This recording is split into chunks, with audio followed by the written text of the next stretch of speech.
तो हम आज मेंसुरेशन स्टार्ट करेंगे, ठीक है। तो मेंसुरेशन में आराम से बेसिक लेवल से हम शुरू करेंगे कि देखो मेंसुरेशन में है कि कैलकुलेशन उन एरियाज़ का हो, वॉल्यूम का हो, ये सब चीज़ कैलकुलेट करना है। तो थोड़ा सा इसमें ना कैलकुलेशन होता है, ठीक है। तो मेंसुरेशन हम मेनली जो हमारा सिलेबस में है वो है 2D और 3D फिगर के देखने के लिए। 2D फिगर कौन कौन से होते हैं?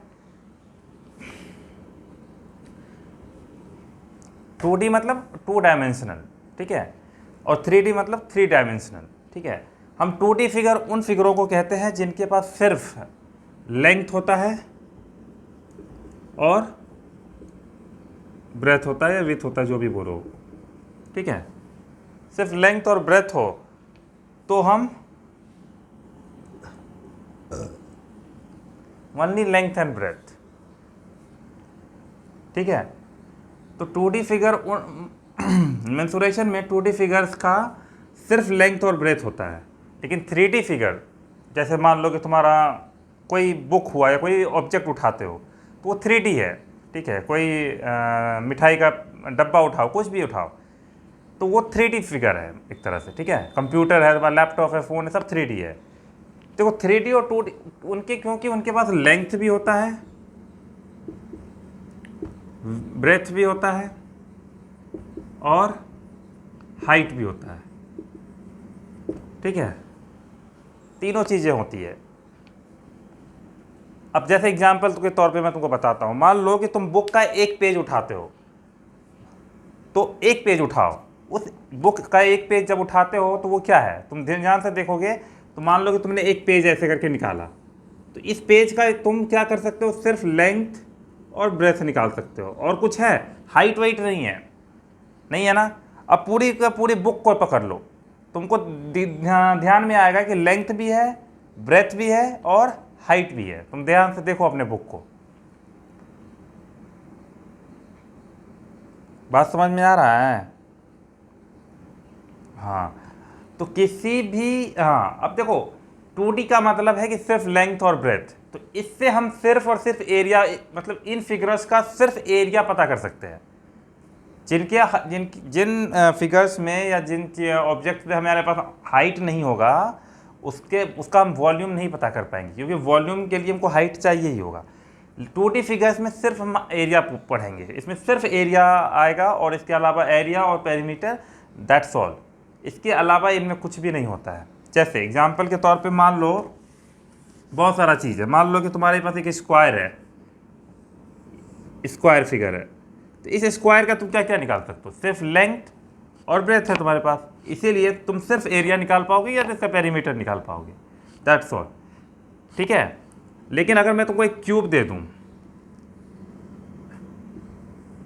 जैसे तुम अपना लूडो का वो देख सकते हो, ठीक है, ये देखो, और इसको ध्यान से देखोगे तो इसके पास लेंथ भी है पूरा, यहाँ ब्रेथ भी है और हाइट भी है, तीनों चीज़ है इसके पास। तो अब वो ये देखो यही है। अब तुम देखो ध्यान से देखोगे ना, ऐसे फिगर, ऐसे ये एक तरह से फ्लैट सरफेस हुआ, ठीक है। 2D फिगर्स में फ्लैट सरफेस की बात करते हैं हम लोग, फ्लैट रीजन या फ्लैट सरफेस की बात मेनली होता है, सरफेस। इसमें तुम देखो, इसमें लेंथ ब्रेथ ऐसा ऐसा कितना है उसमें, ध्यान से देखो तो 3D में अगर देखोगे ध्यान से उस फिगर को, अपना लूडो का वो देखो ना, लूडो में तुम्हारे इस तरह के कितने साइड हो जाएंगे,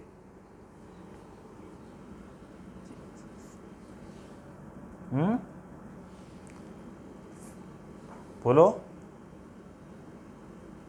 आवाज नहीं आ रही है, म्यूट करके बोलोगे तो कैसे आवाज आएगी? हाँ,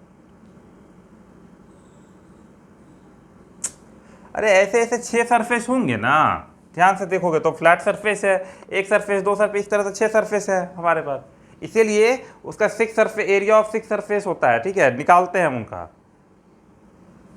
थोड़ा सा रिस्पॉन्स करो, ठीक है, बिना रिस्पॉन्स करोगे तो फिर ऐसा लगेगा कि हम दीवार पर को पढ़ा, तो नहीं आ रहा है।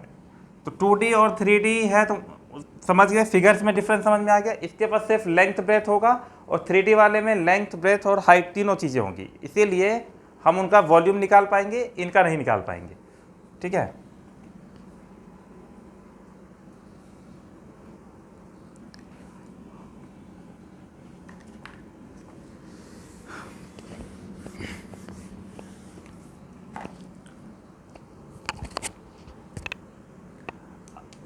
अब देखो 2D फिगर्स में हम लोग क्या क्या देखने वाले हैं। 3D फिगर्स को बाद में पढ़ेंगे। 2D फिगर्स मेंसुरेशन को दो पार्ट में पढ़ेंगे, ठीक है, एक 2D और एक 3D। तो अभी हम 2D पे फोकस करेंगे, उन सारे फिगर्स को देखेंगे जिनके पास सिर्फ लेंथ और ब्रेथ है, या उनका हम सिर्फ एरिया और पेरीमीटर वगैरह निकाल सकते हैं। 3D फिगर्स को हम जब ये पूरा 2D पे हमारा अच्छा खासा कमांड हो जाएगा तो हम 3D की तरफ मूव करेंगे, क्योंकि 2D के बिना 3D को इमेजिन नहीं किया जा सकता है, ठीक है, क्योंकि आधा काम यहीं से होगा। तो 2D फिगर में तुमको अब क्या क्या पढ़ाए हैं, देखो एक तो मैंने तुम लोग को ट्राइंगल पढ़ाया। एक ट्राइंगल एक मिनिमम वो है, फिगर है जिससे इससे नीचे कोई भी फिगर 2D फिगर तुमको नहीं मिलेगा। ट्राइंगल मिनिमम है, ठीक है, ट्राइंगल है। उसके बाद हमने क्या पढ़ाया है तुमको, क्वाड्रिलेटरल, यानी ट्राइंगल में 3 साइड है, क्वाड्रिलेटरल में कितने साइड हैं, 4 साइड है, ठीक है। उसके बाद कोई भी पॉलीगन, पॉलीगन का मतलब समझते हो, पॉलीगन पे पूरा डिटेल में चैप्टर हम लोग को पढ़ना है कि कैसे उसके नंबर ऑफ साइड खोजते हैं, कैसे कैसे उसके डायगोनल्स खोजते हैं। तो जैसे जैसे आएंगे तो एक पॉलीगन जब हमारा आएगा तो इस पर भी एक अच्छा खासा। उसके बाद एक और है जो हमने पढ़ा है, सर्कल। ये सब क्या है, 2D फिगर है, इनका तुम पेरीमीटर और एरिया निकाल सकते हो। कभी कभी मैंने बोला है कि सर्कल का वॉल्यूम निकालो, नहीं, मैंने सर्कल का एरिया निकाला है, या तो मैंने तुम्हें ये पेरीमीटर निकालने बोला है। लेकिन कभी भी इन फिगर्स का मैंने तुम लोग को वॉल्यूम निकालने नहीं बोला है ना, जब हम पढ़ा भी रहे थे ज्योमेट्री में, तो ये सब चीज़ों को नहीं। उसके बाद क्वाड्रिलेटरल्स में हम याद करो थोड़ा सा अच्छा खासा चीज़ पढ़ाए थे इसमें। क्वाड्रिलेटरल में क्या पढ़ाए थे, एक पैरेललोग्राम पढ़ाए थे, है ना, हाँ हाँ, और एक पढ़ाए थे कि ट्रेपीजियम। अगर इनमें फ़र्क है, व्हाट इज पैरेललोग्राम, पैरेललोग्राम्स में अपोजिट साइड्स क्या होते हैं, पैरेलल होते हैं और इक्वल होते हैं, हाँ, और ट्रेपीजियम में एटलीस्ट एक साइड जो है क्या कहते हैं, पैरेलल होने चाहिए, ठीक है।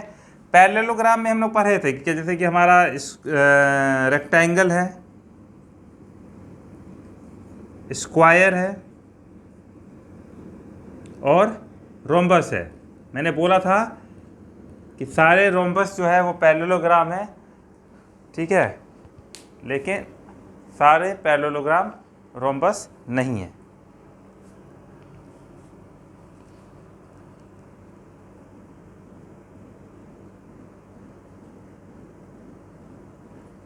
ओके, तो ये पूरा है। हम लोग को डिटेल में क्या क्या पढ़ना है, हम लोग ट्राइंगल को पढ़ेंगे, क्वाड्रिलेटरल में इनको पढ़ेंगे, रेक्टेंगल, स्क्वायर, रोम्बस, ट्रेपीजियम, इनमें कैसे इसका फॉर्मूला डायगोनल्स का निकालेंगे, कैसे इसका पेरीमीटर निकालेंगे, कैसे ये सब चीज़ों को पढ़ेंगे। और फिर हम क्वाड्रिलेटरल को पढ़ेंगे, क्वाड्रिलेटरल में ये सारी चीज़ों को पढ़ेंगे, फिर पॉलीगन को भी अच्छे से पढ़ेंगे, और फिर सर्कल को पढ़ेंगे। इनमें हम मेंसुरेशंस का पार्ट है। उसके बाद हम लास्ट में 3D पढ़ेंगे। 3D में हम पढ़ेंगे जैसे कि कोन कैसे होगा, सेमी हेमिस्फेयर वगैरह वगैरह का कैसे वॉल्यूम निकालते हैं, ठीक है ना, और बॉल होगा तुम्हारे पास तो फुटबॉल वगैरह वगैरह उनका वॉल्यूम कैसे निकालते हैं, कोई वाटर टैंक है तो उसका कैसे निकालते हैं, कोई सिलेंडर है तो कैसे काम चलेगा, तो वो सब चीज़ें हम पढ़ेंगे उसमें। फिलहाल इसमें ये पढ़ना है, ठीक है, ठीक है, इसको हटाएं।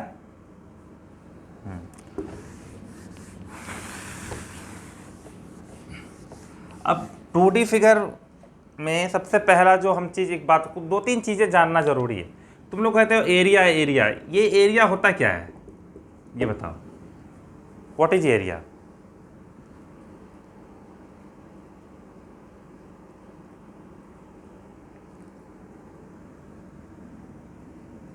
देखो एक वर्ड है बहुत सिंपल सा, एक है प्लेन फिगर, समझते हो, प्लेन फिगर।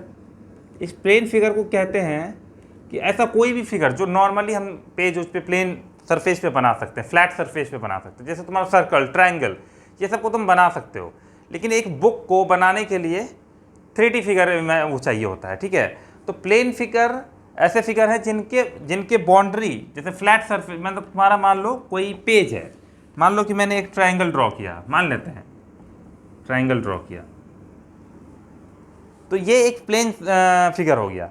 अब इसका एरिया कैसे निकालते हैं, एरिया का मतलब क्या हुआ, इसके बाउंड्री के अंदर का सारा सरफेस को जो हम लेते हैं उसी को एरिया कहते हैं।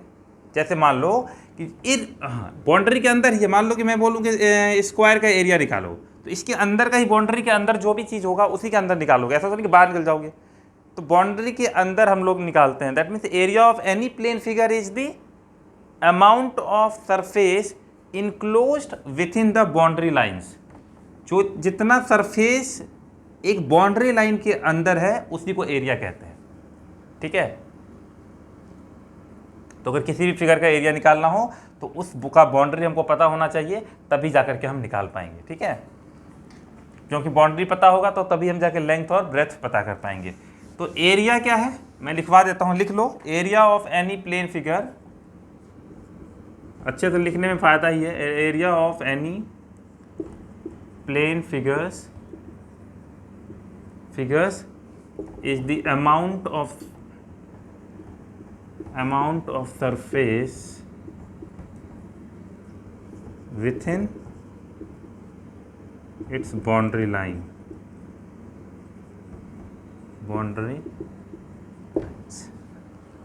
Area of any plane figures is the amount of surface enclosed, लिख लो enclosed, यहाँ पे enclosed वर्ड भी डाल दो ताकि ज़्यादा, enclosed within its boundary line, ठीक है। Area of any plane figures is the amount of surface enclosed within its boundary lines. और एरिया के लिए हमें सिर्फ दो मिनिमम, एरिया के लिए हमें सिर्फ लेंथ चाहिए होगा और विड्थ चाहिए होगा। ब्रेथ और विड्थ मतलब चौड़ाई ही होता है, ठीक है। तो लेंथ ब्रेथ चाहिए, ठीक है। और इसको हमेशा हम किस चीज़ में वो करते हैं एक्सप्रेस, स्क्वायर में, है ना। स्क्वायर जैसे हम लोग बोलते हैं स्क्वायर मीटर, इस सब चीज़ों में एक्सप्रेस किया जाता है। स्क्वायर मीटर्स, कुछ भी हो तो square metres, square inch, square feet, है ना, ये सब बोलते हो ना, ये सब। तो area of any plane figures is the amount of surface enclosed within its boundary line.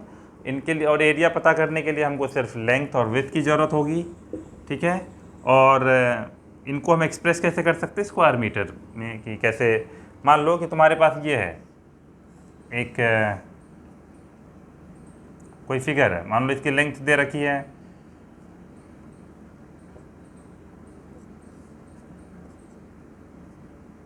10 metre, और ये दे रखा है 10 मीटर, और ये दे रखा है 5 मीटर। तो इसका एरिया क्या होगा, एरिया वही जो, हाँ, लेंथ इंटू ब्रेथ। तो लेंथ कितना है 10 मीटर और विड्थ कितना है 5 मीटर।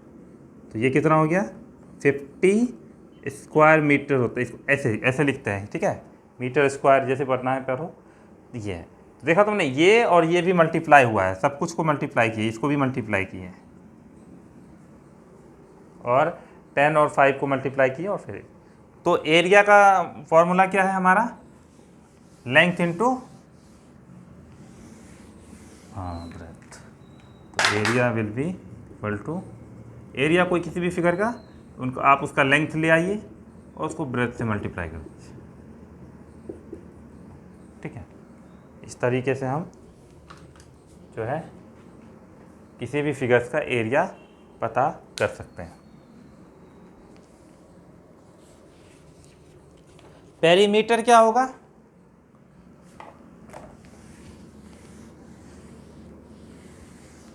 किसी भी फिगर का पेरीमीटर क्या होगा, पेरीमीटर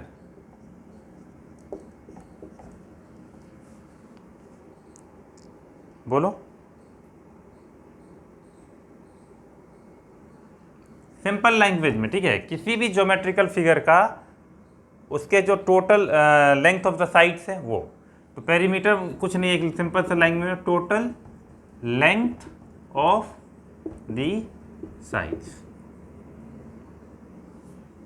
ठीक है, total length of the sides. तो मान लो कि किसी भी कोई भी फिगर दे दूं, कैसा भी दे दूं, ऐसे दे दूं, ऐसे दे दूं, ऐसे दे दूं, ऐसे दे दूं, मैं बोलूं कि ये 5 मीटर है, ये 8 मीटर है, ये 6 मीटर है, ये 9 मीटर है, ये 4 मीटर है, यहाँ से यहाँ तक ये 3 मीटर है। अब मैं पूछूँ इसका पेरीमीटर बताओ, तो यही है पेरीमीटर, कितना हो जाएगा, सबको ऐड कर दो। हाँ, तो सब साइड्स को, total length of the side, sum of the total length of the side, तो यहाँ पे 8 5 13 3 16 4 20 और 9 29 6 35, तो ये टोटल कितना हो गया। इसका जो पेरीमीटर है आएगा, फिगर का पेरीमीटर जो आएगा वो आएगा 35 मीटर। इसमें कुछ वो नहीं करेंगे, ठीक है, क्योंकि हम सिर्फ ऐड किए हैं तो सिर्फ मीटर लिखेंगे। मल्टीप्लाई जब कर रहे थे तो हम उस समय स्क्वायर कर रहे थे, तो एरिया को जब भी एक्सप्रेस करना होगा तो स्क्वायर में करना, और पेरीमीटर को जब भी एक्सप्रेस करना है तो मीटर में करना, मतलब नॉर्मल यूनिट में करना, जो भी है। तो total length of the side perimeter निकालना है। जब भी मैं बोलूँ किसी भी चीज़ का पेरीमीटर निकालना है तो तुमको बस क्या करना है, उनके साइड्स का लेंथ ब्रेथ सबको ऐड कर देना है, दैट्स ऑल। बात समझ में आया।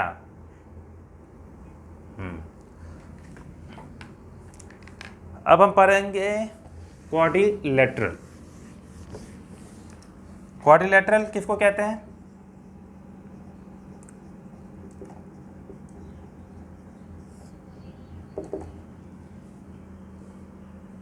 बस ऐसा ही इतना ही पढ़ाया मैंने। क्वाड्रिलेटरल में a figure which has 4 side.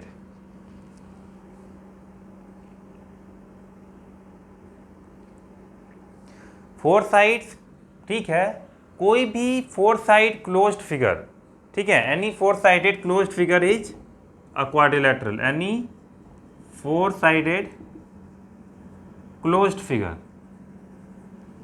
Figure, ठीक है, एनी 4 साइडेड क्लोज्ड फिगर, उसको क्या कहेंगे, क्वाड्रिलेटरल। क्वाड्रिलेटरल उसको कहते हैं जो भी कोई भी 4 साइड का है लेकिन क्लोज होना बहुत ज़रूरी है, ठीक है ना। अब ये 4 साइड दिख रहे हैं लेकिन ये क्वाड्रिलेटरल नहीं है, ठीक है ना, क्योंकि ये क्लोज नहीं है। क्वाड्रिलेटरल होने के लिए कम से कम फिगर को क्लोज होना ज़रूरी है, ठीक है। उसके बाद तुम्हें पता ही है कि क्वाड्रिलेटरल में 4 साइड होते हैं तो कितने एंगल मिलेंगे, हमें 4 एंगल मिलेंगे। उन सब एंगल्स का सम कितना होगा, 360। बस इतना ही जानना था। क्वाड्रिलेटरल को हम थोड़ा सा डिटेल में इसलिए पढ़ने जा रहे हैं क्योंकि इनका एरिया, तो क्वाड्रिलेटरल कौन कौन से फिगर्स के हैं हमारे पास, तो अब बस लिख लो। पहला क्वाड्रिलेटरल जो हम पढ़ने वाले हैं डिटेल में वो है रेक्टेंगल। फिर दूसरा जो हम पढ़ने वाले हैं वो है क्या, स्क्वायर। हाँ, तीसरा रोम्बस, और हाँ पैरेललोग्राम और ट्रेपीजियम, पैरेललोग्राम और ट्रेपीजियम। देखो ये पैरेललोग्राम ही है ये तीनों, है ना, लेकिन मैं अलग अलग चीज़ें पढ़ाऊँगा कि मान लो कि कभी ऐसा पैरेललोग्राम मिल जाए जो, ये सब स्पेशल टाइप्स ऑफ पैरेललोग्राम है, जरूरी नहीं कि पैरेललोग्राम यही 3 होते हैं, इनके अलावा भी बहुत सारे पैरेललोग्राम होते हैं, लेकिन ये अपने स्पेशल ये कंडीशन की वजह से अपने तरीके से अपने नाम ले रखा है, ठीक है। ये सब एक एक पैरेललोग्राम, ये तीनों पैरेललोग्राम है, याद रखना। जो पहला अभी हम बताए हैं अभी 10 मिनट पहले, उसमें सब में ये मैंने पैरेललोग्राम के नीचे लिखा है, तो ये सब पैरेललोग्राम है। पैरेललोग्राम ये अपनी किसी खास फीचर्स की वजह से इसका नाम दिया गया है। किसी का नाम रेक्टेंगल रखा, किसी का स्क्वायर रखा, किसी का रोम्बस रखा, क्यों रखा, कैसे रखा और इसका क्या स्पेशल कैरेक्टरिस्टिक्स है वो सब हम पढ़ेंगे। ट्रेपीजियम क्या होता है, पैरेललोग्राम, सारा एक एक बात को हमने बहुत अच्छे से डिटेल में पढ़ा हुआ है, कोई भी चीज़ भूलना नहीं, फिर भी हम इसमें पढ़ेंगे डिटेल में। तो रोम्बस वगैरह वगैरह क्या होता है ये सब हम बता चुके हैं, तो उम्मीद है कि तुम लोग नोट्स अपना कंप्लीट कर रहे हो। तो सबसे पहला फिगर जो हम आज पढ़ने वाले हैं रेक्टेंगल, लिखो। अब यहाँ से मेंसुरेशन स्टार्ट होगा। अब तक जितना चीज़ पढ़ रहे थे वो सिर्फ एक बेसिक था। तो फर्स्ट फिगर जो हम स्टार्ट करने वाले हैं रेक्टेंगल।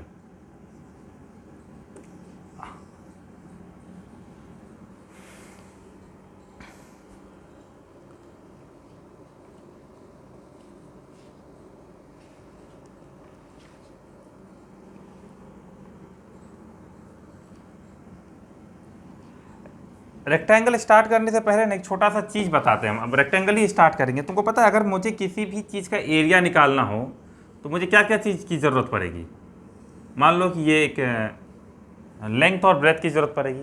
मान लेते हैं कि ये क्या है, एक क्वाड्रिलेटरल है। अगर मैं कुछ ना बोलूँ तो तुम बोलोगे हाँ एक क्वाड्रिलेटरल फिगर आपने बनाया है। मैंने बोला ठीक है। अब एक बात मुझे बताओ, हम सबको पता है कि मान लो कि ये क्या है इस फिगर का, हाँ डायगोनल है।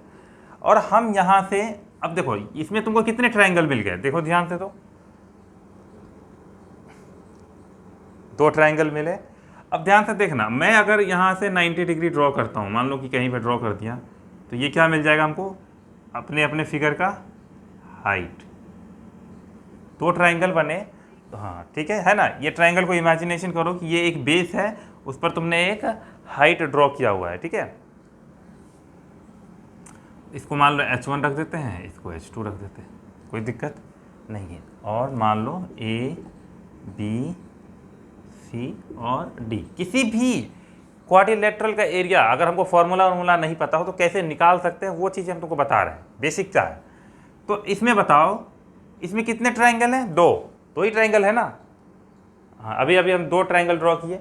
उस 2 ट्रायंगल में हमारे पास अभी यहाँ पे हमने एक डायगोनल ड्रॉ किया, जिसकी वजह से 2 ट्रायंगल बन गया।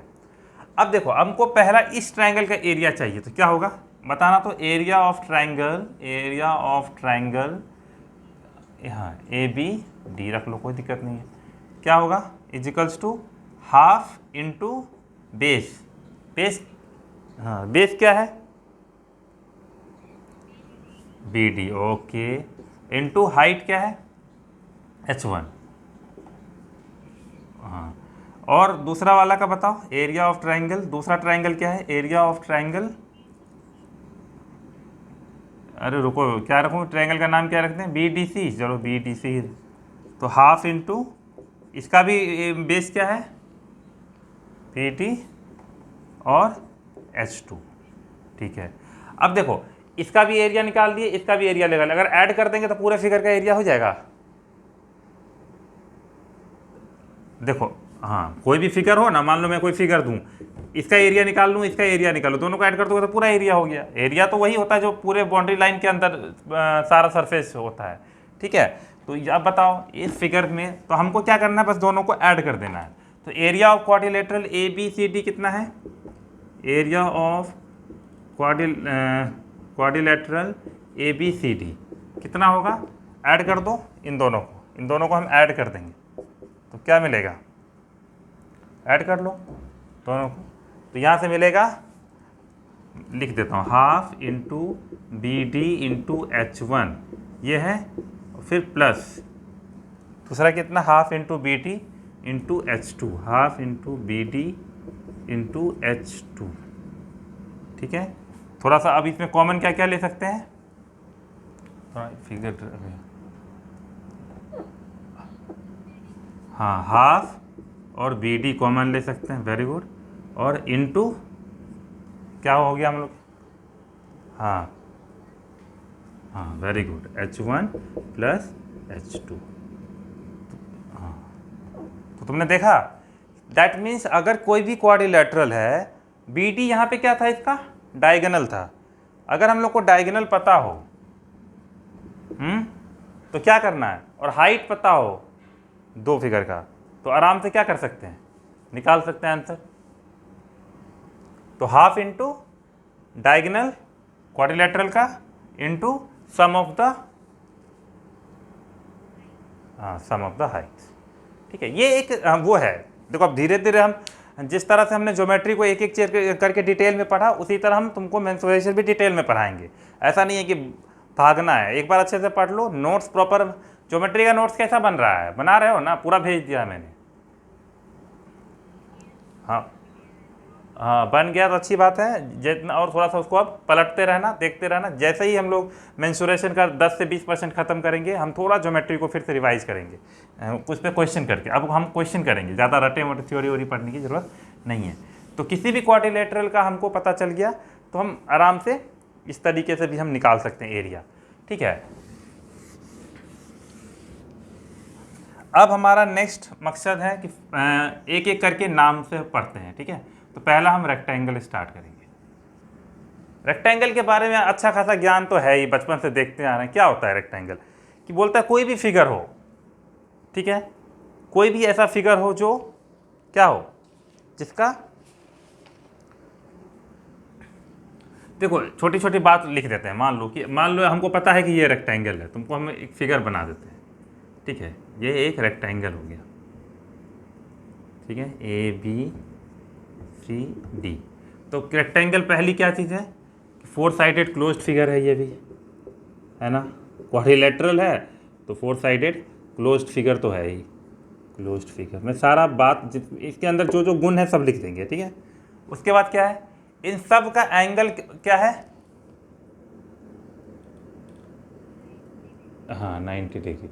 किसी भी क्वाड्रिलेटरल का टोटल सम ऑफ एंगल्स होता है 360, तो इसमें सारे एंगल जो है 90 डिग्री है। यहाँ पे angle A equals to angle B equals to angle C equals to angle D equals to 90 degree. कोई प्रॉब्लम? एक उसके बाद एक और चीज़ इसके अंदर होती है, हाँ अपोजिट साइड पैरेलल होता है, ओके। तो AD is parallel to BC और दूसरा AB is parallel to BC। कोई टेंशन नहीं है, ठीक है। उसके बाद नेक्स्ट और बताओ, और भी चीज़ है कि ऑपोजिट साइड्स इक्वल होते हैं, बोलो ऑपोजिट साइड इक्वल होते हैं, तो हम लिख सकते हैं AD is equals to BC, AB equals to DC। और कोई गुण बताओ इसके अंदर,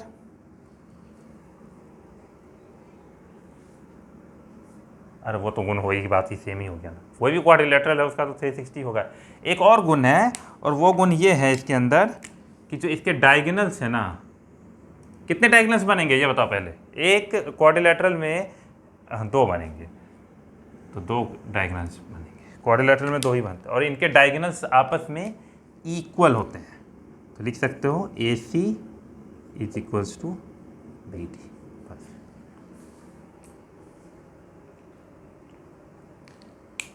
एक लास्ट गुण और है, पता है क्या गुण है, बता देते हैं। जो ये डायगोनल से रिलेटेड ही वो गुण है, और वो गुण ये कहता है कि मान लो कि ये दोनों, अब दोनों डायगोनल्स आपस में इंटरसेक्ट कर रहा है किसी पॉइंट पे, यहाँ पे O पे इंटरसेक्ट कर रहा है, ओके। तो ये इंटरसेक्ट करके एक दूसरे को बाइसेक्ट कर देता है, समझो ये वाला इसके इक्वल हो गया, ये वाला इसके। बात समझ में आया क्या हम बोलना चाह रहे हैं, कि दोनों एक रेक्टेंगल में उनके डायगोनल्स जो है आपस में इंटरसेक्ट करके एक दूसरे को बाइसेक्ट कर देते हैं। बात सिंपल है, तो बाइसेक्ट करने का मतलब आधा आधा बांट सकते हो। तो एक और लिख सकते हो कि यहाँ पर कि AO is equals to CO, मतलब या जो भी है इनको आधा आधा कर दिया, फिर BO is equals to DO। बस ये एक रेक्टेंगल के गुण है सारे, और इसमें तो हम ऑलमोस्ट सब पढ़ चुके हैं, इसको कोई रटने की जरूरत नहीं है। डायगोनल से रिलेटेड 2-3 बात जो तुमको हो सकता है नया लगे, उस पर ज़्यादा फोकस कर लेना। तो अब इसको बहुत, इस सब चीज़ों को हम बहुत लैंग्वेज में लिखने की ज़रूरत नहीं है, अगर तुम इसको इस पॉइंट में लिखे तो समझ में आ गया।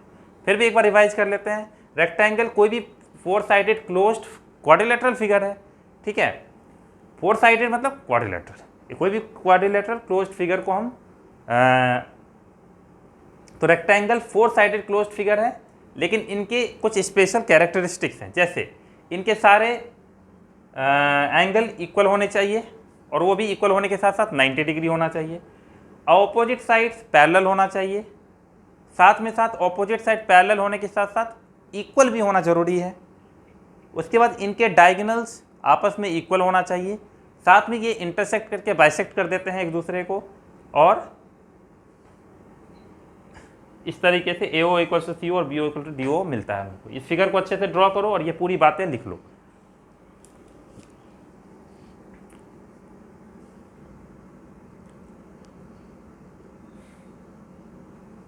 ठीक है, कोई डाउट नहीं है।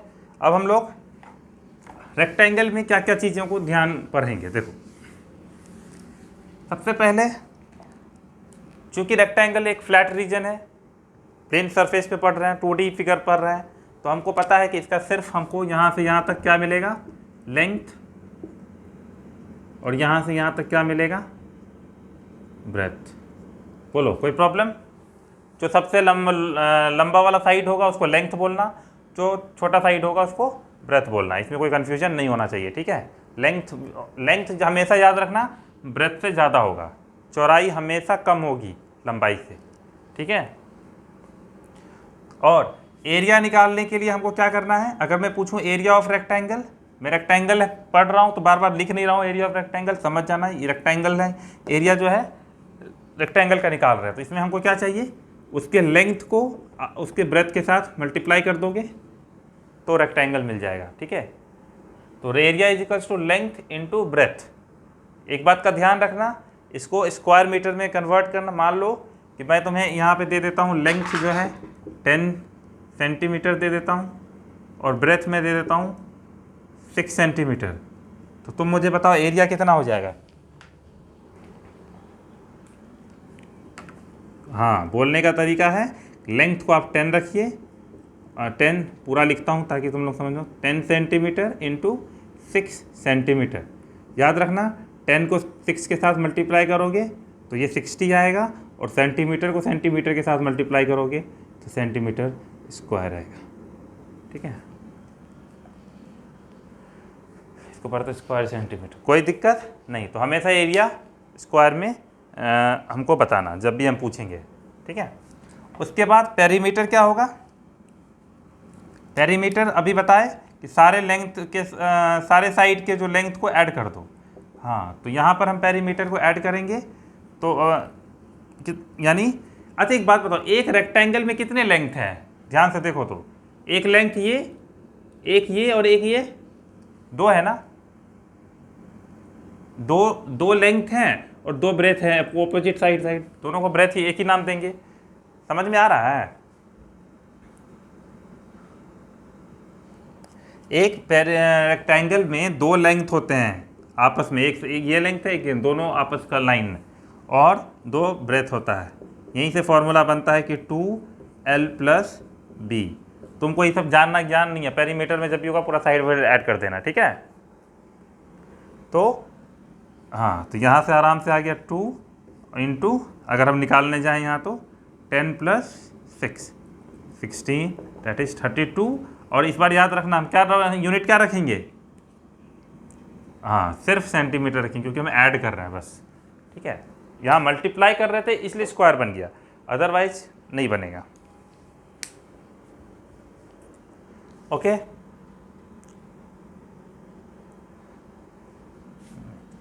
अब एरिया देख लिया, पेरीमीटर देख लिया, इसमें कोई कंफ्यूजन नहीं है कभी भी, और इतना तो बचपन में पढ़ते भी आ रहे थे।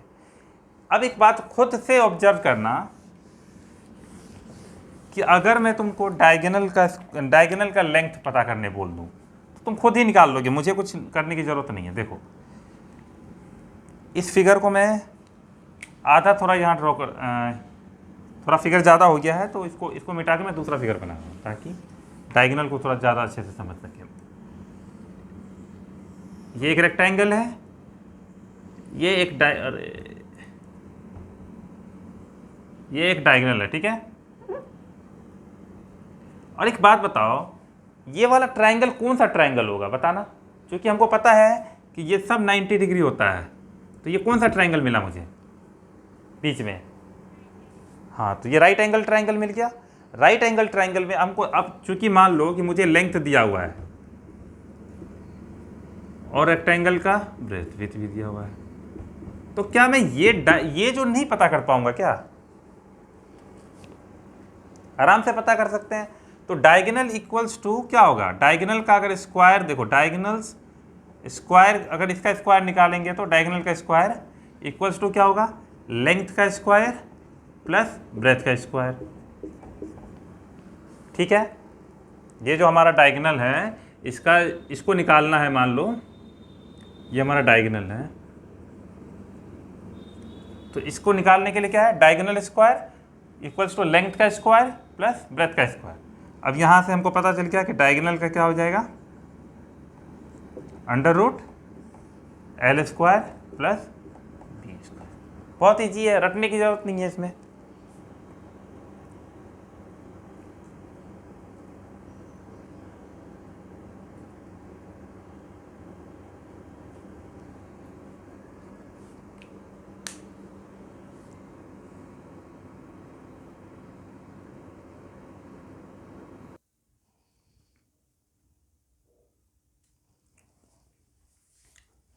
ठीक है। तो किसी भी रेक्टेंगल का डायगोनल कैसे निकाले हम?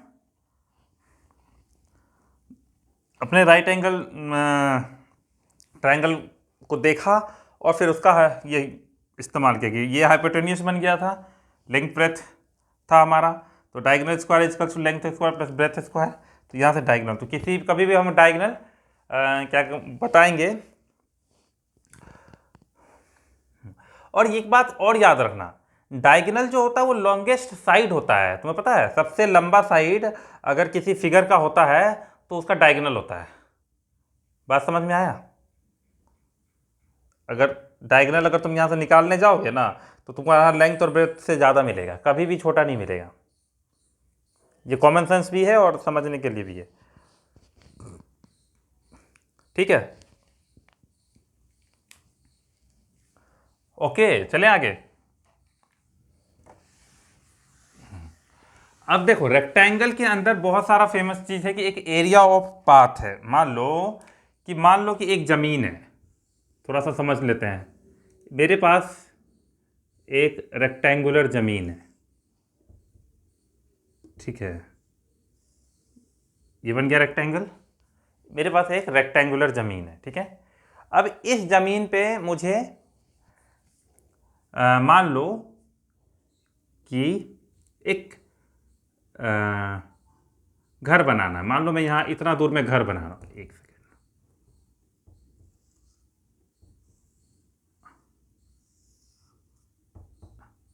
इतने दूर में मैं घर बना रहा हूँ, ये मेरा घर है बीच में, और ये मेरी पूरी ज़मीन थी। तो और मैंने एकदम बराबर रखा है, ठीक है। ये सब जो ये सब रास्ता बन गया, रास्ता बना ना, बोलो, ये सब मेरे बराबर रास्ता रखा। इस तरह से मैंने अपना घर बनाया इस ज़मीन पे कि आराम से ये रास्ता बन गया। ओके, हाँ या ना बोलो। मेरे पास पहले पूरी ज़मीन थी, हाँ, यहाँ से यहाँ तक लेंथ था रेक्टेंगल का, यहाँ से यहाँ तक ब्रेथ, इसमें घर बना लिया और इस सब रास्ता छोड़ दिया। अब हमको ना मान लो कि यहाँ पे कोई टाइल्स वगैरह वगैरह का काम करवाना है, मैं चाहता हूँ कि सारे रास्ते मेरा टाइल्स से लगवा दिया जाए। तो मैं बुलाऊँगा कि भैया आओ इस पर काम शुरू करो। तो हमेशा काम को ना ये लोग स्क्वायर फीट पे बोलेंगे कि मुझे स्क्वायर फीट पर, जो ठेका उका होता है, जो ठेकेदार होते हैं, कॉन्ट्रैक्टर होते हैं, वो बोलेंगे कि हमको ना स्क्वायर फीट पे काम करना है। तो दैट मीन्स जो भी एरिया होगा टोटल, उसके हिसाब से मान लीजिए कि आपका टोटल एरिया आया 100 स्क्वायर फीट, ठीक है, 100 स्क्वायर फीट का आपका एरिया आया, और मैं कहता हूँ कि मैं 8 रुपये स्क्वायर फीट के हिसाब से आपका पैसा लूँगा, तो मेरा बिल कितना बना देगा वो? 800 रुपये, ठीक है। बात समझ में आया? हाँ, अब थोड़ा ध्यान से सुनो, मैं तो मुझे इस हिसाब से कितना पैसा चुकाना पड़ेगा, कैसा, तो मैं कैसे एरिया निकालूं? कोई भी रेक्टेंगुलर फिगर हो, उसके अंदर मैंने एक कुछ भी कंस्ट्रक्शन काम किया, फिर एक रास्ता बनाया, तो उस रास्ते का मैं एरिया वगैरह वगैरह कैसे निकालेंगे? तो उसके लिए हम आगे पढ़ेंगे कि किसी भी रेक्टेंगल के अंदर एरिया ऑफ पाथ कैसे निकालते हैं। तो लिखो एरिया ऑफ पाथ, ठीक है। देखो इसमें भी बहुत सारे तरीके हैं। तो पहला होता है इनसाइड। इनसाइड का मतलब मैं बताता हूँ इनसाइड का। देखो ये जो पूरी ज़मीन थी ना, और जो रास्ता बनाया वो मैंने कहाँ बनाया? अपने ज़मीन के अंदर ही बनाया ना, किसी के बाहर के तो बनाया नहीं। बोलो, मेरा पूरा ज़मीन एल था यहाँ तक, और यहाँ तक बी था, ये बड़ा वाला मेरा ज़मीन है। मैं दिखा रुको इसको थोड़ा सा ना वो कर देता हूँ ताकि तुम लोग अच्छे से समझ सको। ये है मेरा, ये मेरा आउटर वो लाइन था, ये मेरा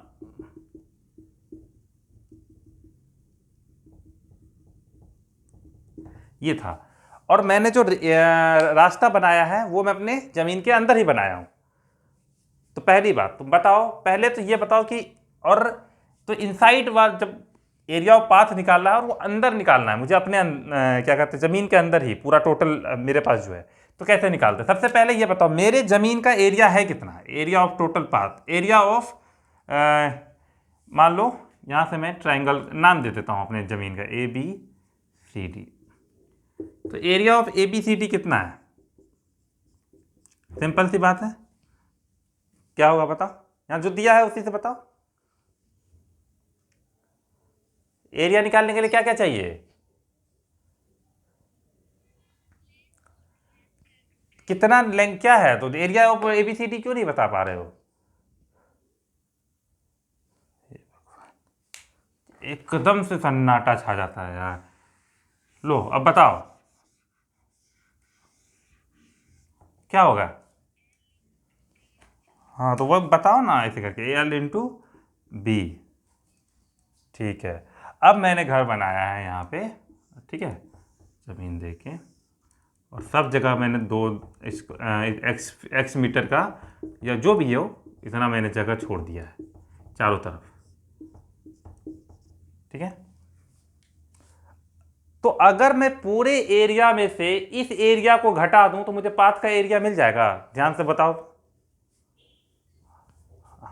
तो अब मुझे बड़े वाला रेक्टेंगल का एरिया पता चल गया है, और बस हमको पी क्यू आर और एस, इस छोटे वाले जहां पे मैंने घर वगैरह वगैरह कंस्ट्रक्शन का काम किया उसका एरिया निकाल दूं, और फिर इस बड़े वाले एरिया में से इस एरिया को घटा देंगे जिसमें मैंने अपना काम किया, तो वो पूरा रास्ते का एरिया, पाथ का एरिया निकल जाएगा, बात खत्म। तो ठीक है, तो हम पहले अब हम इसका एरिया निकालने जाते हैं। उसका एरिया निकालने बहुत आसान है। देखो सबसे पहले तुमको एरिया ऑफ, रुको, एरिया से है ना, पी क्यू आर एस का सब कुछ जानना जरूरी है। पी क्यू आर एस के बारे में, quadrilateral P Q R S के बारे में जानना जरूरी है। पी क्यू आर एस में का लेंथ कितना है मुझे बताओ, ध्यान से देखो, मैं बता रहा हूं कि लेंथ कैसे निकालते हैं।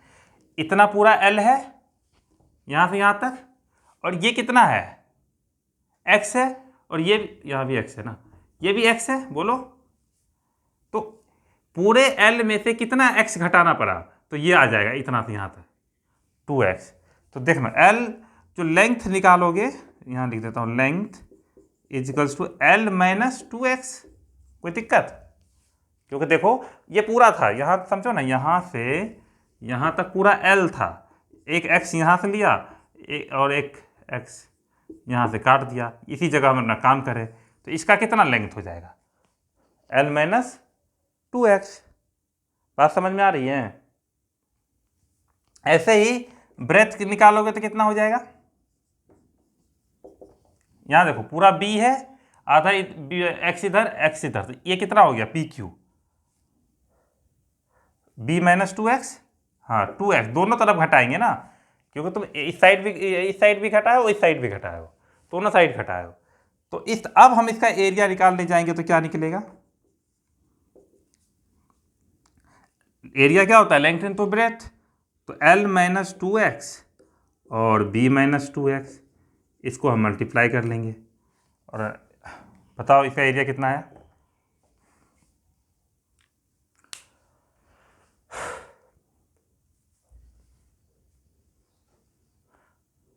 एग्जाम में इसका बस रिजल्ट याद करके जाना, मैं तो तुमको एक एक चीज़ बता रहा हूँ कि कैसे चीज़ों को करते हैं, क्योंकि इंपॉर्टेंट है। मेंसुरेशन को रटने से ज़्यादा है कि एक एक बात को समझते हुए अपना बेसिक अंडरस्टैंडिंग बनाया जाए। तो इसका आंसर कितना हो जाएगा, एल को पहले बी के साथ मल्टीप्लाई करोगे तो एल बी, फिर एल को इसके साथ करोगे तो माइनस 2xl, फिर इसके साथ करोगे तो माइनस 2xb, और फिर इधर करोगे तो माइनस प्लस 4x स्क्वायर आया। अब हमको एरिया ऑफ पाथ निकालना है, हम तो इंटरेस्टेड थे पाथ में, तो एरिया ऑफ पाथ पहले इतना लिख लो, फिर हम इसको मिटा देंगे। तो एरिया ऑफ पाथ के क्या होगा, ये मेंसुरेशन पार्ट ही हटाता हूँ।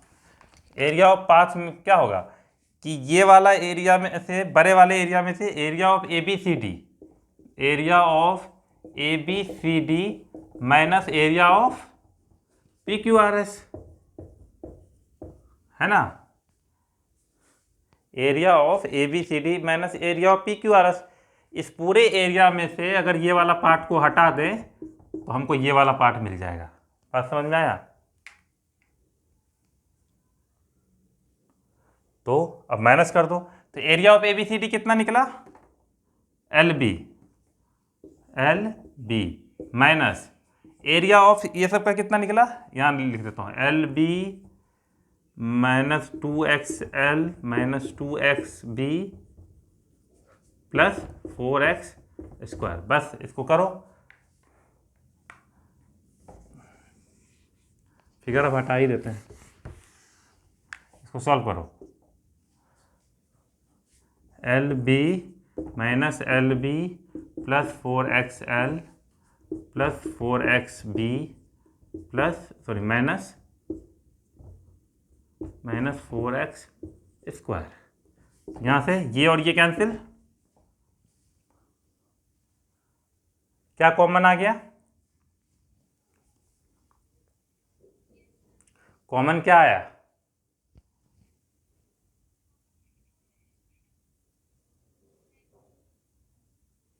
फोर एक्स कहाँ है? थोड़ा हमने गलती किया है, देखो तो एक बार।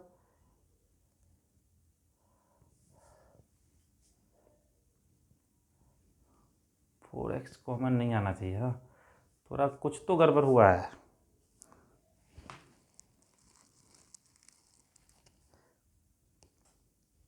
नहीं भी हो सकता है, देख लो तुम लोग ध्यान से, कितना आंसर आया इसका?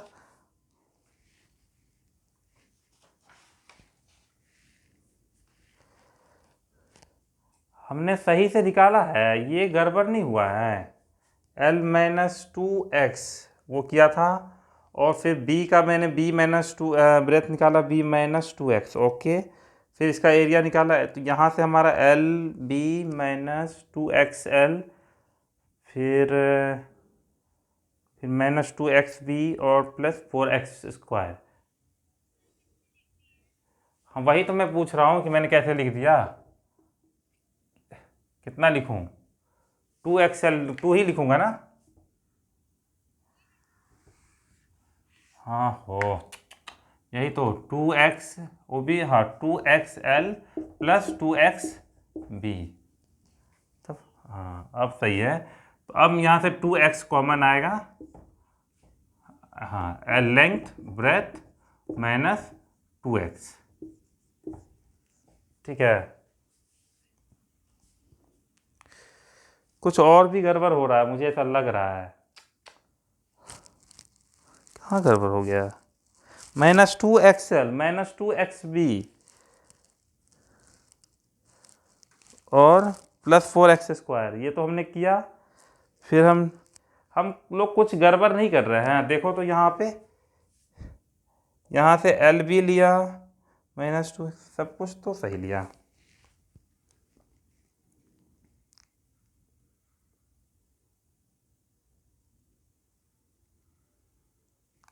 हाँ तो आंसर कितना?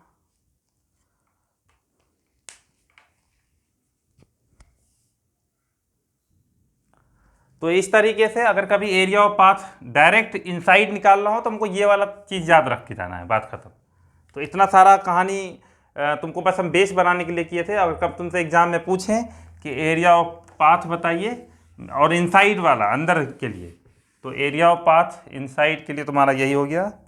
सिंपल सब बात है, अगर एग्ज़ाम में लिख के जाना है एरिया ऑफ पाथ, एग्ज़ाम से पहले 10 मिनट पढ़ लेना पहले, अगर मन करे इनसाइड, तो क्या होगा 2x लेंथ ब्रेथ, और कर देना दोनों साइड को -2x। बहुत इजी है, हाँ इतना बात नहीं है।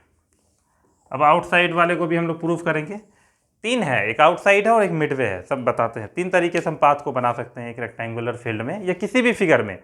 ये इस पर हम फोकस ज़्यादा करेंगे, बाकी जब हम स्क्वायर वगैरह पढ़ेंगे तो शॉर्ट में कर देंगे, क्योंकि मैं तुमको बार बार बता रहा हूँ कि करते कैसे हैं, ठीक है। तो एरिया ऑफ पाथ इनसाइड निकाल, तो क्या करना, बड़ा वाला ट्राइंगल में, रेक्टेंगल में से छोटे वाले बीच वाला रेक्टेंगल घटा दिए, बचा हुआ एरिया जो है वो उसका, कोई भी पूछे, कोई भी फिगर हो ना, उससे कोई फर्क नहीं पड़ता है। मान लो कि मैं तुमसे इसका भी पूछूं, सर्कल भी डाल दूं, उससे भी कोई फर्क नहीं पड़ता है। जैसे कंसेंट्रिक सर्कल क्या हो, कंसेंट्रिक सर्कल तो तुम जानते ही हो, एक पॉइंट से मान लो ये है। अब मैं पूछूं कि इसका एरिया बताओ, ये वाले जगह का, तो क्या करोगे? तुम्हारे पास बहुत बड़ा वाला सर्कल का एरिया में से छोटे वाले सर्कल का एरिया घटा दो, बात खत्म हो गया और निकल गया ये वाला एरिया। ऐसे ही करना है, बहुत ईजी है। एरिया में बहुत सारा इस तरह का दिमाग लगाते रहना कि बीच का कोई छोटा सा मोटा, तो बड़े वाले एरिया में से जो भी एरिया हम खोज पाए, जो उसमें से हम घटा देंगे वो, और जो एरिया चाहिए वो निकाल देंगे, ठीक है, तो ऐसे ही होता है।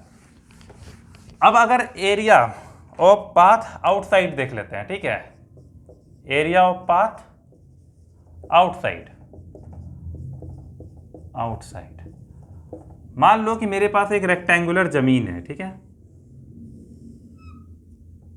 और मेरा खुद का जमीन है, तो मैंने मेजरमेंट रखा है L और B, ओके, ठीक है। इसको अंदर लिख देता हूं ताकि ज़्यादा बेटर होगा, हम इसको सॉल्व कर पाएंगे अच्छे से। यहाँ से यहाँ तक L है और यहाँ से यहाँ तक B है, ठीक है। तो L और B ये मेरा ज़मीन है, ठीक है। अब सरकार ने बोला कि काम करता हूँ मैं आपके ज़मीन के चारों साइड ना एक रोड बना देता हूँ। मैंने बोला अच्छी बात है भैया, रोड बनाओ। तो उसने बोला ठीक है भैया, ये लीजिए X मीटर का रोड आपके घर के चारों तरफ जाएगा। बात समझ में आया? तो ये जो रोड पाथ है वो कहाँ बन रहा है? मेरे ज़मीन के अंदर नहीं बन रहा है, कहाँ बन रहा है? बाहर, ठीक है। और सबका डिस्टेंस हम उसने बोला, सबका जो विड्थ रखा था उसने पाथ का, वो रखा था X, ठीक है। हम हमेशा क्या करते हैं, बड़े वाले, अब इसमें रेक्टेंगल बड़ा हो गया। कौन सा बड़ा रेक्टेंगल बड़ा हो गया? एक तो मैं देखो, अगर मैं कहूँ कि ये एक लाइन है, इससे बड़ी लाइन बनानी है तो बड़ा खींच दिए, तो ये बड़ा लाइन हो गया। तो अब हमको बड़े वाले लाइन से छोटे वाले लाइन, मेरा रेक्टेंगल छोटा था लेकिन अब जो नया रेक्टेंगल बन गया वो बड़ा हो गया है ना, तो उसका लेंथ ब्रेथ हम पता करेंगे, उसके एरिया में से अपना एरिया, अपना वाला एरिया घटाएंगे तो जा करके एरिया ऑफ पाथ मिल जाएगा। ये कहने का मतलब है। तो अब मुझे बताओ कि मान लो कि मैं यहां रख देता हूं पी क्यू आर एस, और मेरा जो जमीन था वो था ABCD। तो सबसे पहले हमको PQRS के बारे में जानना पड़ेगा। PQRS के बारे में, PQRS का कितना था लेंथ बताओ हमको। हाँ देखो ये, हाँ बोलो बोलो, वेरी गुड। ये मेरा L तो था ही, इतना जमीन और इतना जमीन और जोड़, मतलब इतना इतना पाथ का था, तो L + 2x, ओके। उसी तरह ब्रेथ का कितना होगा? हाँ, B + 2x, ओके। अब एरिया निकाल लेते हैं। तो ये हो गया L + 2x और B + 2x, ठीक है। अब बाद में इसको सॉल्व कर लेंगे, रहने देते हैं। हमारा एरिया कितना था ABCD का?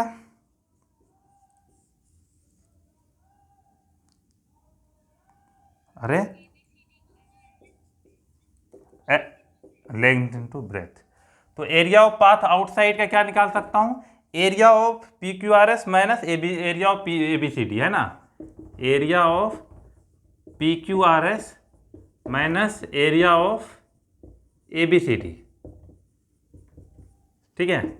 तो एरिया ऑफ PQRS क्या निकाला हमने? L + 2x, L + 2x, B + 2x, उसमें से घटाना है area of ABCD, that is L into या LB लिख देता हूँ। अब इसको सॉल्व करो, आंसर आ जाएगा।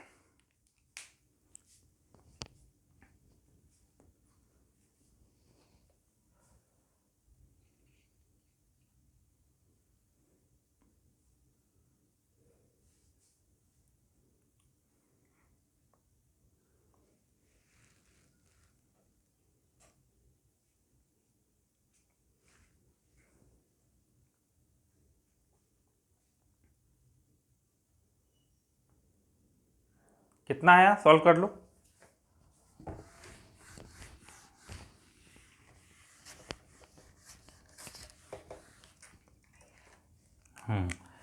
देखो मैं लिखता हूँ LB + 2XL + 2XB + 4x² minus LB और LB कैंसिल हो जाता है यहाँ पे, 2x कॉमन लिए, L + B + 2x, ठीक है।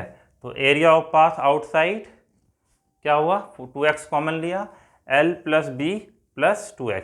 तो दोनों में तुम्हारे पास डिफरेंस आ गया कि एरिया ऑफ पाथ आउटसाइड खोजोगे तो क्या रखना, 2x L plus B plus 2x। अगर एरिया ऑफ पाथ इनसाइड होगा, हाँ, -2x।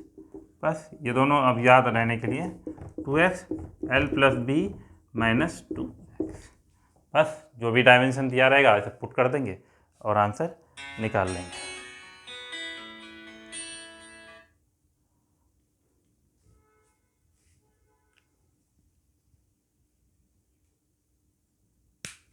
ठीक है। अब एक लास्ट होता है मिडवे। मिडवे में भी किस तरह से रास्ता बनते हैं बताते हैं। पहले ये हो गया,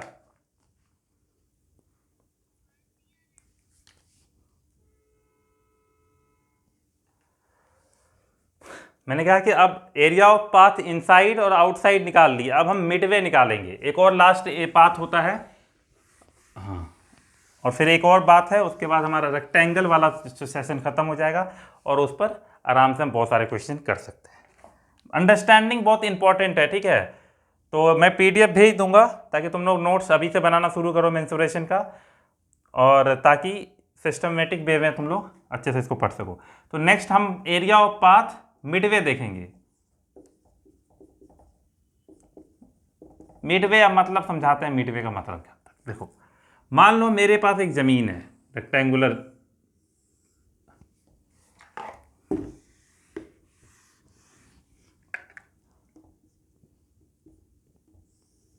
ठीक है। मैंने बोला कि काम करता हूं, थोड़ा सा बड़ा बनाता हूं,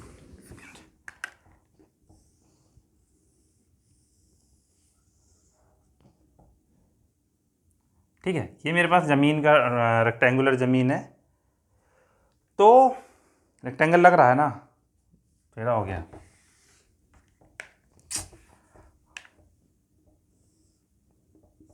चलो लग गया होगा। और इस बार रास्ता मैं इस तरह बनाऊंगा,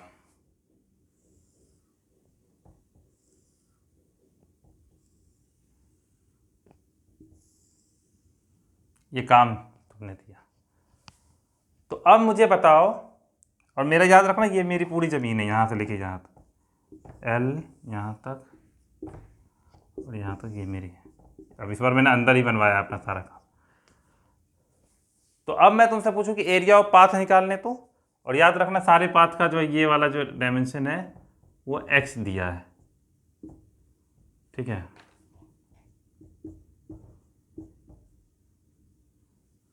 ठीक है, ओके।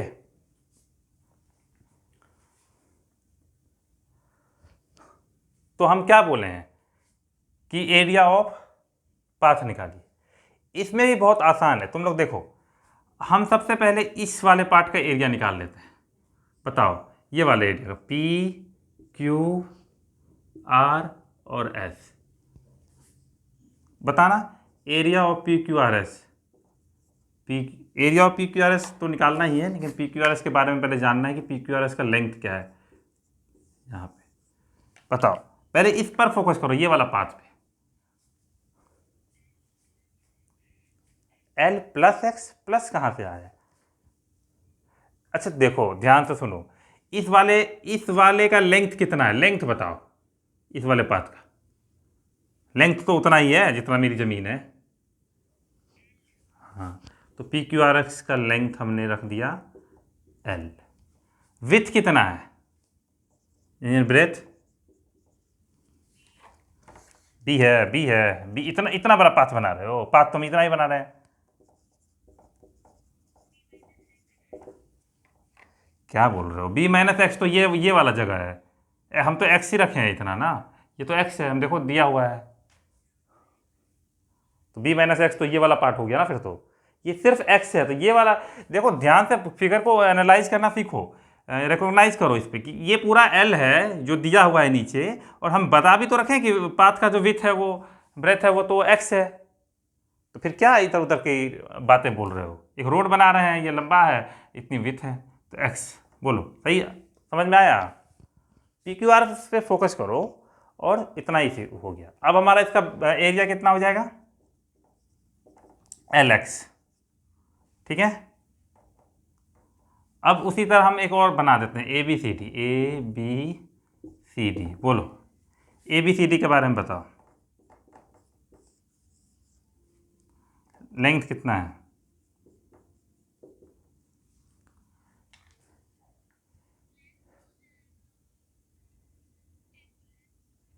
लेंथ, हाँ हाँ ठीक, मैंने बोला ना कि बड़ा वाला चीज़ लेंथ होता है, छोटा वाला चीज़ विड्थ होता है, तो उसको उस वो वाला दिमाग लगाओ। तो लेंथ क्या है यहाँ पे? B, और ब्रेथ कितना है? हाँ ब्रेथ, समझ में आ रहा है ना? तो इसका एरिया कितना हो गया? BX। पहले बोलो इतना समझ में आया कि नहीं आया, फिर आगे हम बताएंगे। बहुत इजी है ये। पहले इस पे फोकस किया, इस वाले पाथ निकाल दिया, फिर इसका निकाल दिया। अब एक बात बताओ, जब तुम इधर से निकाल रहे थे पूरा और जब इधर से पूरा निकाल रहे थे तो बार बार इसको 2 बार काउंट नहीं हो गया? JKLM, ये वाला जो एरिया जगह है JKLM, वो बार बार हम लोग का नहीं हो गया है, तो उसका एरिया JKLM का क्या एरिया होगा? JKLM, इसका लेंथ कितना है? कितना? ध्यान से देखो तो ये विथ है ना, ध्यान से, ये कितना है? हाँ, विथ कितना है? ब्रेथ, हाँ वो भी x है, तो एरिया कितना आया? x²। अब बताओ, इसका एरिया जोड़ देते हैं, इसका एरिया जोड़ देते हैं, और चूंकि ये बार बार ओवरलैप हो रहा है, एक बार जब हम इधर से गए तो इसको काउंट कर लिए ना, आया ना, ये रास्ते में आया। जब इधर से आए तो हमको इसको इग्नोर करना पड़ेगा, क्योंकि हम ऑलरेडी एक बार एक ही चीज़ के लिए क्या दुकान उसको अपने कॉन्ट्रैक्टर को 2 बार पैसा दोगे? मान लो इधर से तुम वो बनाया पाथ, तो तुम बोले अच्छा ठीक है ये जगह बन चुकी है, और जब इधर से आएगा तो फिर पैसा दे दोगे उसको? नहीं ना, बोलोगे भैया जब एक बार इधर से आ रहे तो पैसा दे तो दिए इस जगह का बनाने का, अब इधर से आएंगे फिर क्यों देंगे? तो उस समय नहीं देंगे, तो उस वाला जगह वाला घटा देते हैं। तो इस बार हमारा एरिया ऑफ द पाथ क्या हो जाएगा? एरिया ऑफ पाथ मिडवे का क्या हो जाएगा? निकालेंगे तो LX, सबको ऐड करेंगे, LX, हाँ, प्लस BX और माइनस x²। यहाँ से कॉमन आ गया हमारा x, L plus B minus x, ये तीनों है। तो तीनों का हमने समझ लिया।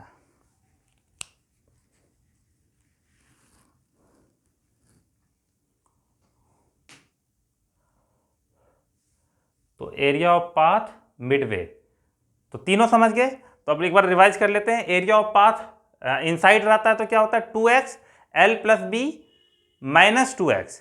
एरिया ऑफ पाथ आउटसाइड रहेगा तो 2x ब्रैकेट में L plus B plus 2x, और एरिया ऑफ पाथ मिडवे रहेगा तो x L plus B minus x। बस इसको लिख के एक बार समझ के एग्जाम से 5 मिनट पहले जाकर रिवाइज कर लेना है।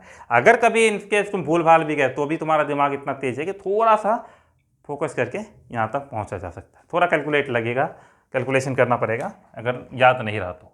अदरवाइज देखो, याद तो मुझे भी नहीं रहता है, ऐसा नहीं है कि 2-4 दिन बाद पूछोगे तो एग्जैक्ट में होता है, मुझे याद है याद नहीं है, लेकिन अगर याद ना हो फिर भी तुम रिजल्ट निकाल सकते हो। ये चीज़ तो याद रहेगा ना, वो याद ना रहे ये तो याद रहेगा। रिजल्ट कभी कभी याद, प्रोसेस याद रहना चाहिए, उससे भी हम चीज़ें कर लेंगे। ठीक है, तो ये इंपॉर्टेंट, ये रेक्टेंगल के अंदर चीज़ें पढ़नी थी। बस एक लास्ट बात है, एरिया ऑफ 4 वॉल्स वो पढ़ना है। ठीक है, इसमें जहाँ तुम बैठे हो, जिस रूम में बैठे हो, उसका काफ़ी ज़्यादा इस्तेमाल होगा। मैं तो उस चीज़ को हम फोकस करके पढ़ाई करेंगे इसका। तो यह है एरिया ऑफ 4 वॉल्स, 4 वॉल्स, क्योंकि नाम से ही पता चल रहा है कि 4 दीवारों की एरिया। तो एक रूम में कितने दीवार हैं ये बताओ? तुम्हारे रूम में क्या क्या है? 4 दीवारें हैं, हाँ, और एक छत है और एक ज़मीन है, यही है टोटल 6 सरफेस है क्यूब का सर। तो अब हाँ, तो पहले हम एरिया ऑफ 4 वॉल्स निकाल लें। अगर मैं तुम्हारे पूरे रूम का एरिया निकालने जाऊंगा तो क्या क्या एरिया निकाल, पूरे चारों वॉल का एरिया निकालना पड़ेगा, और इसका क्या नाम है, अगर हाँ ऊपर नीचे सबका एरिया, अगर मैं सरफेस एरिया, टोटल 6 सरफेस हैं और सारे सरफेस का अलग अलग एरिया, मान लो कि मैं किसी को पेंट करने दूँ या कुछ बनाने दूँ कि भैया तुम 6 सरफेस में बना दो ऐसा, तो सबका पैसा मांगेगा।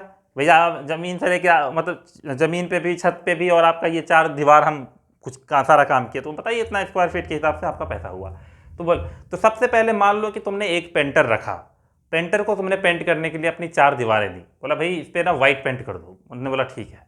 तो उसने बोला कि तो जाहिर सी बात है जो पेंट वगैरह वगैरह करेगा वो स्क्वायर फीट पे करेगा, ठीक है ना। जो भी जो देखो बहुत सारा काम स्क्वायर फीट पे होता है। जैसे कि मान लो कि तुमको कुछ रास्ता बनवाना हो तो स्क्वायर फीट पे होगा, पेंट करवाना हो तो वो भी बोलेगा ठीक है स्क्वायर फीट पे। अगर रोज पे करते हो तो ठीक है, जैसे कि हम चाहते हैं कि भाई तुम एक दिन काम करोगे ये लो 500 रुपये। कुछ लोग बोलते हैं हमको फ्री टाइम में नहीं है, तुम बताओ कितना पैसा टोटल काम का लोगे। तो बोला कि ठीक है भैया हम काम पूरा कर देंगे, बाद में मेजरमेंट होगा तो स्क्वायर फीट के हिसाब से जो भी बनेगा वो हमको दे दीजिए। बोला ठीक है। तो हम मेरे रूम का दीवार है, 4 दीवारें हैं, उसको पेंट करवानी है, ठीक है। तो अब पेंट उसने कर दिया, अब बात आई बिल बनाने की। तो बिल बनाना है तो वो तो जो बोलेगा हम मान नहीं लेंगे, तो क्या करेंगे हम, जा करके मेजरमेंट करना शुरू करेंगे।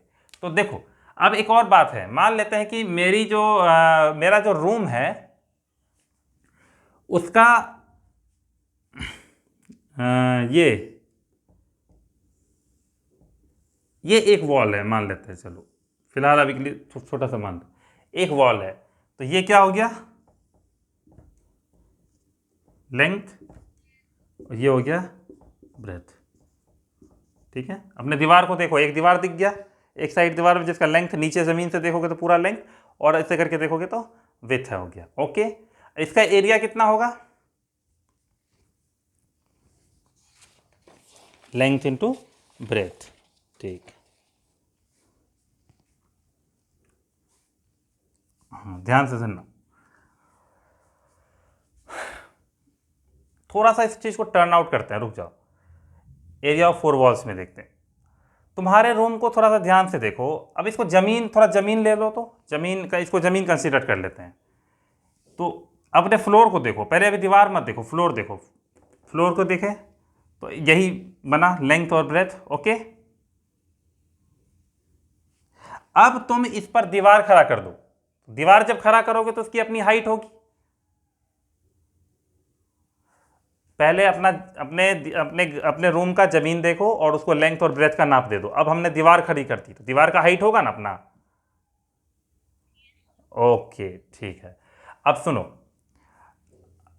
ये मेरा फ्लोर है, ठीक है, फ्लोर पर मैं खड़ा कर रहा हूं। तो अब जो दीवार मैं इस पर खड़ा करूंगा, अब तुम अपने रूम का एक चीज देखोगे, सारी दीवार की हाइट सेम है, इसमें कोई ऐसा तो नहीं है कोई दीवार कम ऊंची है ज़्यादा, ऐसा नहीं होगा। जनरली अब डिजाइन अलग होता अलग बात है, लेकिन ऐसे माना जाता है, अगर छत फ्लैट होगा तुम्हारा तो चारों दीवारों की हाइट सेम होगी। तो तुम्हारा ये ज़मीन है, ज़मीन पे एक दीवार खड़ा करते हैं, तो जो दीवार खड़ा करेंगे उस दीवार पे मुझे उस दीवार का लेंथ कितना है, ये तो वही है जो ज़मीन का लेंथ है। हाइट जो है उसका विथ बन जाएगा, ब्रेथ बन जाएगा। ध्यान से अपने दीवार को जाके देखो, तुम जमीन से देख खड़ा किया तो वो लेंथ है, और जो खड़ा हाइट है उसका क्या बन जाएगा, ब्रेथ बन जाएगा ना। हाँ, तो जो हाइट है वो ब्रेथ बनेगा। तो इस हिसाब से इस वाले साइड पर जो हम दीवार खड़ा करेंगे तो उसका एरिया क्या होगा मुझे बताना, लेंथ इंटू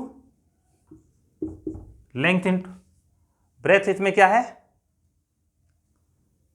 दीवार को, हाँ हाइट है, ठीक है, हाँ एच रख लेते हैं, चलो ठीक है।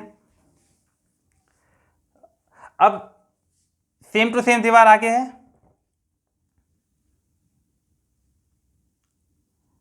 है ना। 4 वॉल हैं टोटल, याद रखना 4 वॉल। एक वॉल तो है, इसके सामने वाले का भी एरिया सेम ही होगा ना, क्योंकि लेंथ है इसका भी। हाँ तो एक और रख लेते हैं, चलो। तो एक और हो गया LH, एक और L इंटू एच। फिर तीसरा दीवार, ये एक दीवार हो गया, 2 दीवार हो गया, तीसरा दीवार देखते हैं। अब ये ज़मीन है, ये फ्लोर है तुम्हारा, उस फ्लोर का, हाँ फ्लोर पे दीवार खड़ा करोगे वो भी एच हाइट का होगा, जो लेंथ ब्रेथ बनता है इनको मल्टीप्लाई करना है, ठीक है। तो उसका भी आ जाएगा B into H. Same to same दीवारें और खड़ी कर दी तुमने, सामने भी B इंटू एच, सबको ऐड कर दो, देखो तो क्या बन रहा है। तो क्या मिलेगा ये सबको? चारों एरिया का वॉल, एरिया ऑफ 4 वॉल्स निकल गए ना।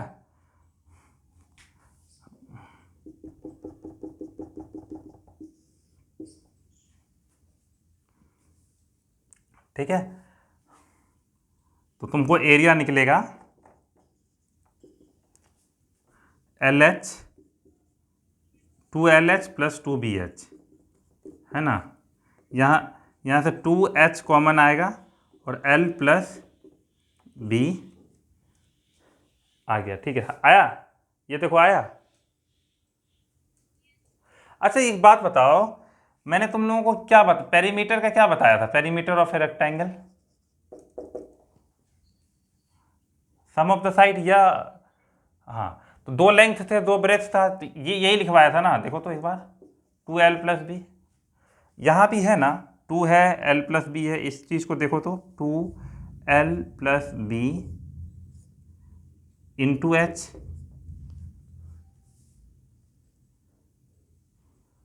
दिख रहा है?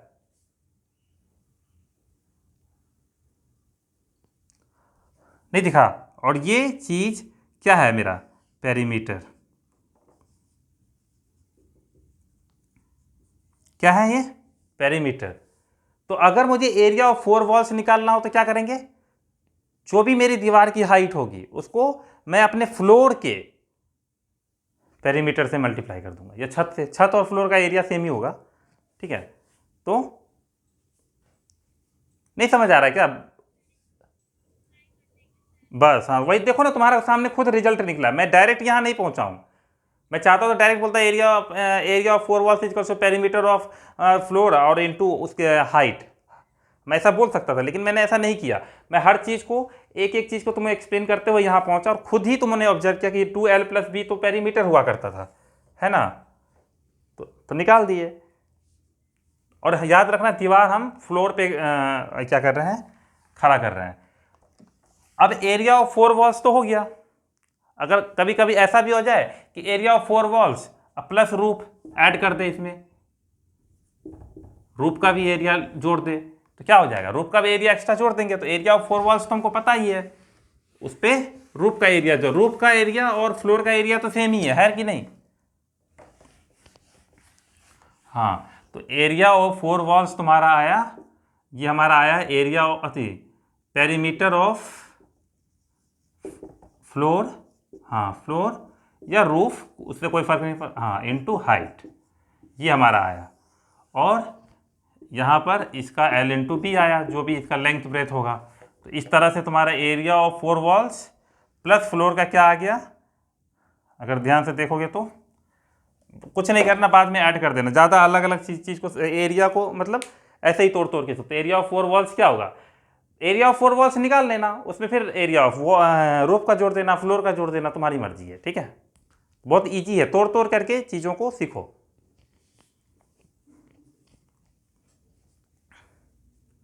ठीक है। हाँ, तो एक बार लास्ट रिवाइज कर लेते हैं फटाक से, और फिर हम क्लास को एंड करेंगे, और फिर कल इस पर हम पहले क्वेश्चन करेंगे, ठीक है। इस तरह करके हमें फिगर को ख़त्म करना पड़ेगा रोज़ रोज़।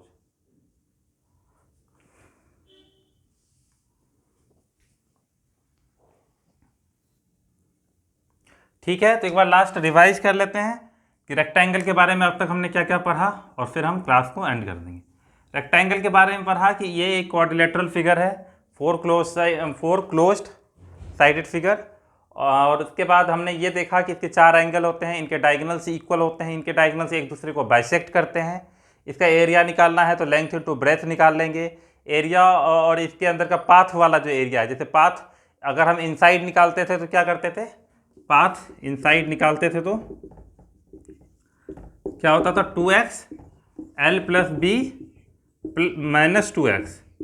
हाँ, आउटसाइड निकालते थे तो 2x, और अगर मैं मिडवे वाला निकालता था तो x minus x. Very good. उसके बाद हम लास्ट पढ़े थे कि 4 वॉल्स, एरिया ऑफ 4 वॉल्स निकालना हो तो हमारे पास फॉर्मूला बन गया था, हाँ, पेरीमीटर ऑफ फ्लोर या रूफ जो भी है इंटू हाइट, ठीक है, हाइट ऑफ द वॉल जो भी आप रखेंगे इसका, बहुत ईजी हो गया। तो इस तरीके से हम रेक्टेंगल को यहीं पे ख़त्म करेंगे। कल इस पर बेस्ड हम सारे